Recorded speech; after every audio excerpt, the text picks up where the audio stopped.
তো বন্ধুরা, আগের পর্বে আমরা এসেছিলাম মুকুটমণিপুর পর্যন্ত।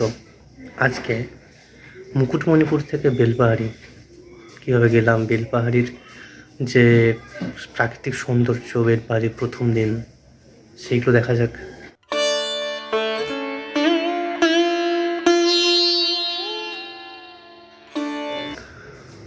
বেলপাহাড়িতে প্রায় আসতে বিকাল হয়ে গেছিলো, তারপর আর ভিডিও করা হয়নি, হোটেলে থাকা। এটা তার পরের দিন সকালে বেলপাহাড়ি থেকে আমরা ঘাগরা ওয়াটারফলসে যাচ্ছি। অপূর্ব প্রাকৃতিক সৌন্দর্য, তাই না? চলুন ভিডিওটা উপভোগ করা যাক।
তো বন্ধুরা, অবশেষে আমরা ঘাগরা ওয়াটারফলস পৌঁছলাম।